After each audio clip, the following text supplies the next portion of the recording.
Man, like the old saying goes, what happened in the dark soon will come to light. What happened in the dark soon will come to light, man. I'm a lot older than a lot of y'all on this. It's a lot of young people, a lot of young boys be on this internet. So I just go by my experience, man. So my experience is more vast than a lot of y'all. I have traveled all over the world in my years, seen a lot of seen a lot of things, been a lot of places, met a lot of interesting people. And Wilder is one of the most.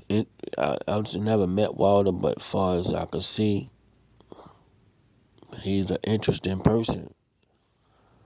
But he's not that well rounded individually. Far as being able to take a loss, it's like he let one he let one loss almost one loss was almost as talked about as all his accomplished. He let one loss almost dictate his whole career. I'm talking about almost as a 5 year reigning champion.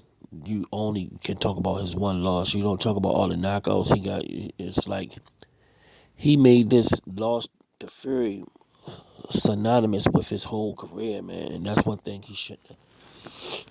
I don't know how how he was able to do that. But let this one loss just like ruin him, and I believe that's the energy, the energy he was keeping, the energy he had around him, aligning himself, associating with this wacky group of characters, also known as the LDBC. But all the truth shall come to light because all the things he accused Fury, he didn't accuse Fury of trying to headbutt him in the ring or nothing like that. Something that goes on, or tying him up, holding him, or doing illegal tactics, rabbit punching, you know, some shit like some petty, some shit that goes on in fights. He accused Fury of some heavy shit. He said he got proof that Fury put something in his gloves and put a dent in his head, and he got proof of that from medical doctors and whatever he got proof of that. Okay, if he got proof of something this serious, then he said he got the proof. I got the proof. Till this day, he still got the proof. Till this day, pun intended. He got the proof. So I'm looking at it on another angle. Then I'm looking at it like this. So since you got the proof and you got the whole, you got the wacky group of characters behind you screaming that Deontay Wilder got proof. So if he got proof, Tyson Fury should not be able to fight Anthony Joshua. That's his next fight coming up. If Tyson Fury and Anthony Joshua fight, that means Deontay Wilder don't have any proof at all. Because if you got proof that a motherfucker cheated, that belt should be put up in a tournament, and you should be you should have first dibs on first dibs. You should be able to fight somebody of your choosing or your liking or your team's liking and fight them for the belt and get the belt. If Tyson Fury is able to keep the belt after you got proof of him cheating, then your proof you don't have any proof because there's no way you got proof or something like that. Because Tyson Fury should be suspended from boxing. Belt should be script of the title and so forth and so on. All this shit should be going down just like that. If Deontay Wilder, I told y'all, I told y'all a couple of months, like at least 8 months ago, I did a video. I was downtown. I would walk downtown. I was on my way to catch the a bus. I think I was going to catch the bus to the train station. I was on my way to the train station. Yeah, I remember. Yeah, I remember that shit. Yeah, I was on the train station. I was downtown Baltimore. And I said this loss is gonna mess up Deontay Wilder's career, man. He's gonna have to fight the hardest people to get back to a title. He already set probably. He already set probably for life for his money. His money game is on point. He probably we not talking about that. I don't know about the Hall of Fame and all of that type of shit. I'm not getting into that. But he have had a good career in boxing. But far as where he was going, he's nowhere near to where he could have been if he would have not associated himself with the LDBC. If he would never associate himself with the wacky group of characters, man. And these guys are wacky and loony. That's a loony group of people. And I'm not saying it to be funny. I'm not trying to do this shit for laughs. I'm dead serious. The LDBC is a crazy group of guys, man, and in the followings. Your energy. I'm an energy person. I could come in the room and pick out somebody that's crazy. I was working at the place not too long ago through an agency. They asked me this floor was very hard floor. I had worked that floor before by myself before, but they asked me to split it with this African nurse. As soon as I seen, I did them a favor. I did them a favor. I said, look, I ain't coming in there unless I get such and such amount of money. I said, they all right. That motherfucker adjusted it. They was gonna pay me that day.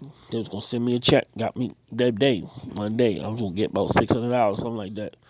I said, okay, bet I could do it. I went there.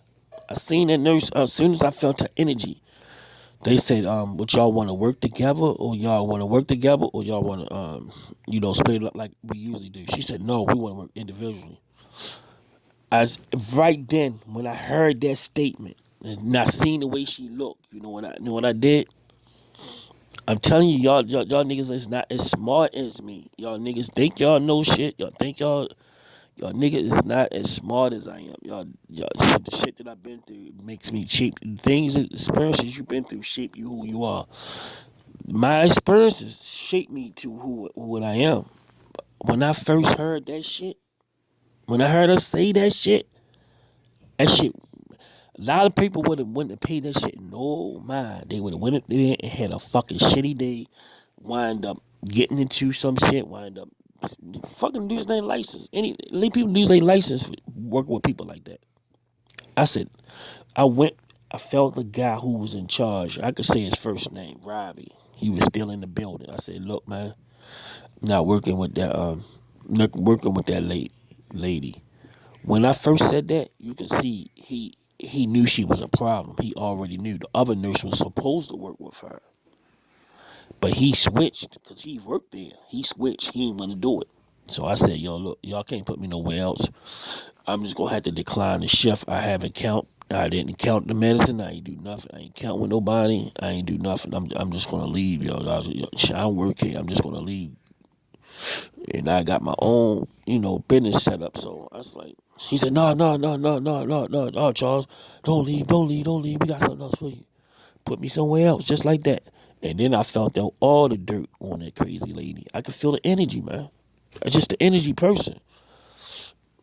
I don't want to make this story no longer because I'm an energy person. Energy. I see the energy with these guys, and when people are like, why you talk about the LDBC? Why they brothers and shit?